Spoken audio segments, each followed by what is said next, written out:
Matter in our surrounding का जो अगला टॉपिक स्टार्ट करने वाले हैं वो क्या है, packing of particles and force of attraction.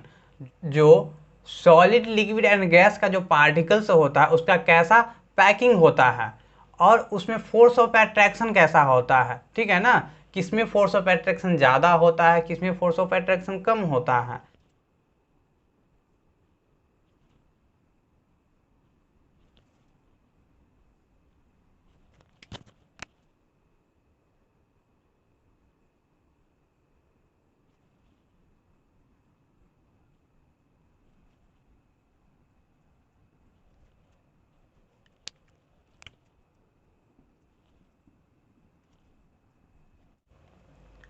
देखिए इस पॉइंट को बहुत अच्छे से देखिएगा, इस समझने का पॉइंट है, ठीक है ना। आप कोई रट्टा मार के इसको नहीं याद कर ले सकते हैं। समझिए, इस समझने वाला टॉपिक है, इसको बहुत अच्छे से बारीकी से समझने का कोशिश करिएगा। मान लीजिए कि एक ये कंटेनर है, जो भी मान लीजिए एक बॉक्स है जिसमें सॉलिड का पार्टिकल्स रखा हुआ है, जो गोल गोल है क्या है, पार्टिकल्स है। इसमें लिक्विड का पार्टिकल्स रखा हुआ, इसमें गैस का पार्टिकल्स रखा हुआ है। तो हम देखेंगे, देखने से हम लोग को पता चल रहा है क्या, इसमें से हम लोग देख के पता क्या कर सकते हैं, जो हम लोग देख के ये बोल सकते हैं कि जो सॉलिड का पार्टिकल्स है, पार्टिकल्स एक दूसरे के बहुत नज़दीक है।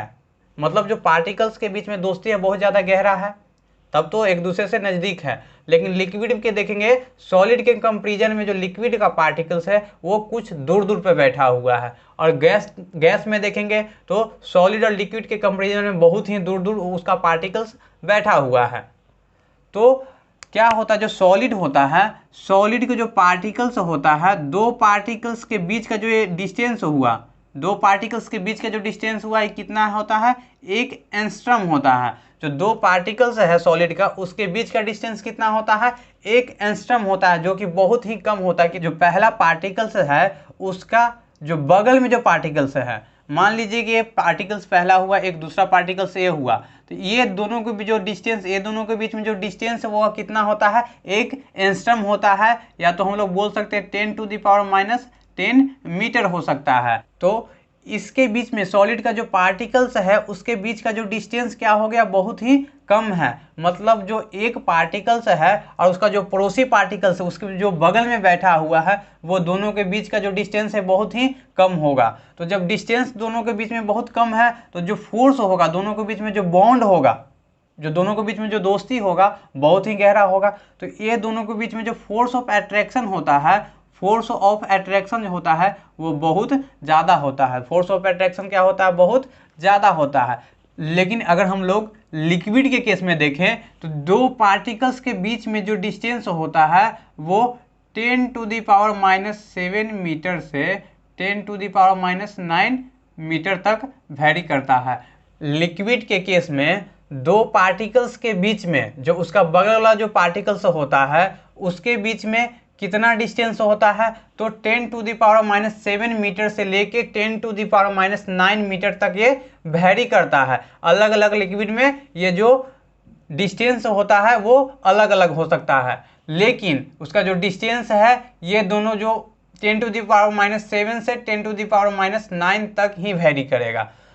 जो लिक्विड होता है, लिक्विड का जो पार्टिकल्स होता है, सॉलिड के कंपेरिजन में दोनों के बीच में जो डिस्टेंस होता है वो क्या होता है, ज़्यादा होता है। जिसके कारण जो लिक्विड के दो पार्टिकल्स के बीच में जो फोर्स होता है वो सॉलिड के कंपेरिजन में कुछ कम होता है। उसके बीच में बहुत ज़्यादा बॉन्ड अच्छा होता है क्योंकि ज़्यादा डिस्टेंस का अंतर नहीं है। देखिए यहाँ कितना है 10⁻⁻10 और यहाँ कितना, ये भी 10⁻⁻9 तक जा ही रहा है। मतलब थोड़ा सा का अंतर है, थोड़ा सा का अंतर है। जो डिस्टेंस का अंतर कितना है, थोड़ा सा का अंतर है। इसलिए जो फोर्स का भी जो अंतर होगा थोड़ा सा का ही अंतर होगा। लिक्विड में थोड़ा सा ही फोर्स ऑफ अट्रैक्शन दो पार्टिकल्स के बीच में कम होगा।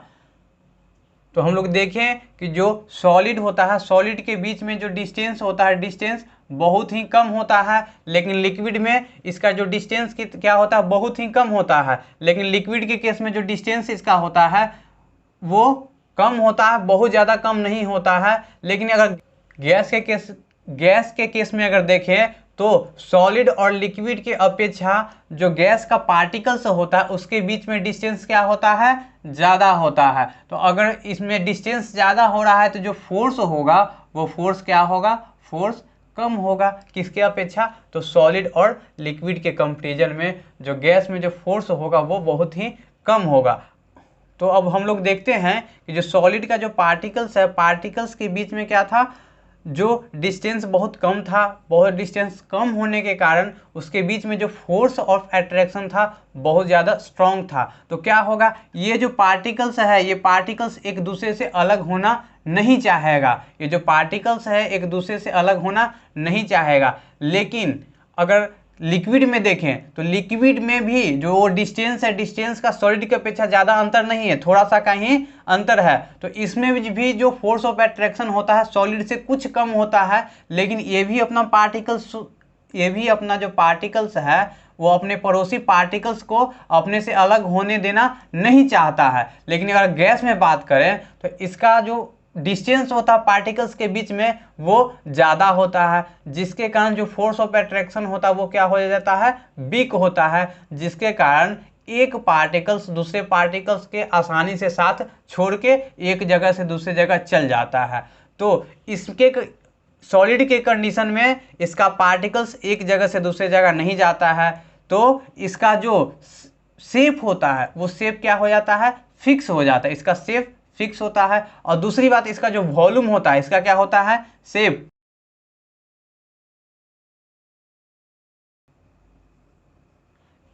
सॉलिड का क्या होता है, वॉल्यूम भी फिक्स होता है। सॉलिड में क्या होता है, इसका पार्टिकल्स एक दूसरे को अलग नहीं होने देता है, जिसके कारण से जो सॉलिड का जो शेप होता है वो शेप फिक्स्ड होता है। दूसरी बात, इसका जो वॉल्यूम होता है वॉल्यूम भी क्या होता है, फिक्स होता है, क्योंकि इसका जो पार्टिकल्स के बीच में डिस्टेंस कम है तो फोर्स ऑफ अट्रैक्शन बहुत ज़्यादा है, तो एक दूसरे को जो पार्टिकल्स है बहुत टाइट से एकदम बहुत स्ट्रॉन्ग फोर्स से पकड़ के रहता है, जिसके कारण से क्या करता है, उसका जो वॉल्यूम है वॉल्यूम को चेंज नहीं होने देता है। जो पहले जो वॉल्यूम रहता है उसी को क्या करता है, फिक्स्ड रखता है, उसको वॉल्यूम में कोई चेंज होने नहीं देता है। लेकिन अगर लिक्विड के कंडीशन में देखें, अगर लिक्विड के कंडीशन में देखें तो क्या होता है ना कि दो पार्टिकल्स के बीच में डिस्टेंस तो कम होता है, फोर्स ऑफ अट्रैक्शन बहुत ज़्यादा इसमें भी होता है, जिसके कारण से क्या होता है, इसका जो वॉल्यूम होता है वो फिक्स होता है, वो क्या होता है,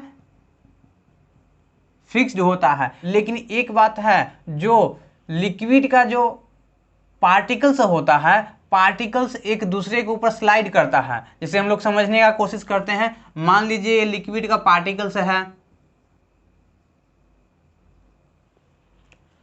तो ये इसका साथ नहीं छोड़ना चाहेगा, ये भी इसका साथ नहीं छोड़ना चाहेगा, ये भी इसका साथ नहीं छोड़ना चाहेगा, ये भी इसका साथ नहीं छोड़ना चाहेगा। लेकिन क्या होगा कि ये जो पार्टिकल्स है यहाँ चलाएगा, ये पार्टिकल्स यहाँ चलाएगा, ये पार्टिकल्स यहाँ आ जाएगा और ये पार्टिकल्स यहाँ आ जाएगा। मतलब क्या होगा कि ये पार्टिकल्स एक दूसरे को स्लाइड कर सकता है, मतलब एक जगह से दूसरे जगह मूव कर सकता है। भले जो बगल वाला उसका पार्टिकल्स उसको पकड़ के रखेगा, लेकिन इस तरफ से इस तरफ वो मूव कर सकता है, वो स्लाइड कर सकता है, जिसके कारण से उसका जो शेप होता है वो शेप फिक्स नहीं होता है। उसका फिक्स क्या हो जाता है, उसका जो शेप होता है वो फिक्स नहीं होता, उसका जिस कंटेनर में हम लोग लिक्विड के रखेंगे वैसा शेप वो ले लेता है। तो इसका जो शेप होता है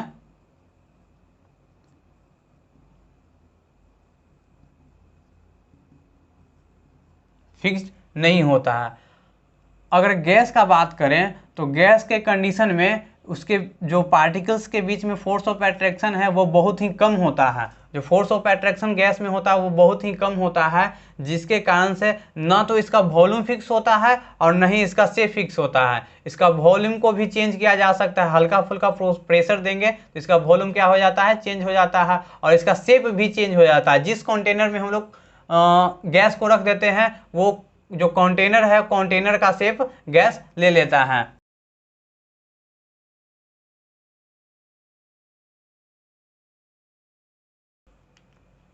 तो यहाँ से हम लोग देखेंगे सॉलिड का जो होता है वो शेप और वॉल्यूम क्या होता है, फिक्स होता है। लेकिन लिक्विड का क्या होता है, शेप फिक्स नहीं होता है लेकिन वॉल्यूम फिक्स होता है। लेकिन गैस के कंडीशन में देखेंगे तो न ही शेप फिक्स होता है और न ही वॉल्यूम फिक्स होता है, दोनों क्या हो सकता है, चेंज हो सकता है।